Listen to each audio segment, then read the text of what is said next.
છોટાઉદેપુર જિલ્લાના કવાંટ તાલુકાના તુરખેડા ગામે રસ્તાના અભાવે એક પ્રસૂતાનું મૃત્યુ થયું. આ મહિલાને પ્રસૂતિની પીડા ઉપડતા 108 એમ્બ્યુલન્સ દ્વારા કવાંટ CHC કેન્દ્ર અને ત્યાંથી છોટાઉદેપુર લઈ જવાઈ. મહિલા હાઈ રિસ્ક પ્રેગ્નન્સી ધરાવતી હોવાથી તેને વડોદરા રિફર કરાઈ, પણ કમનસીબે ત્યાં તેનું મૃત્યુ થયું. જિલ્લા પંચાયત પ્રમુખે પોતે કબૂલાત કરી કે આ વિસ્તારમાં રસ્તો બન્યો નથી, પરંતુ તેમણે મહિલાના પરિવાર પર બેદરકારીનો આરોપ મૂકી જવાબદારીમાંથી હાથ ખંખેરવાનો પ્રયાસ કર્યો. જિલ્લા આરોગ્ય અધિકારીએ પણ ગોળ જવાબ આપી અને છટકબારી શોધી.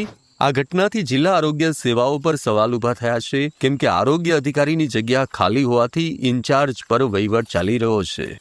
અને પોતે જ્યારે મને જાણવા મળ્યું ત્યારે એવું પણ મને જાણવા મળ્યું કે માતા પણ પોતે હાઈ રિસ્ક મધર હતી. એની પહેલી 4 ડિલિવરી થઈ ગઈ હતી, આ 5મી ડિલિવરી હતી, એટલે માતા પણ પોતે હાઈ રિસ્ક હતી. એટલે એ પણ આપણે પણ અને એના પરિવારને પણ જોવું જોઈએ કે માતાની કેવી રીતે કાળજી રાખવી, કે 4 પ્રસૂતિ હોય, વજન ઓછું હોય, લોહી ઓછું હોય, તો એ પણ કાળજી રાખવાની, પરિવારને કાળજી રાખવાની હોય છે અને અન્ય સભ્યોને પણ કાળજી રાખવાની હોય. બાકી સરકારશ્રીમાં જે રજૂઆત કરવાની છે એ જિલ્લા પંચાયતના માધ્યમથી અમે તમામ માહિતી પહોંચતી કરેલી છે અને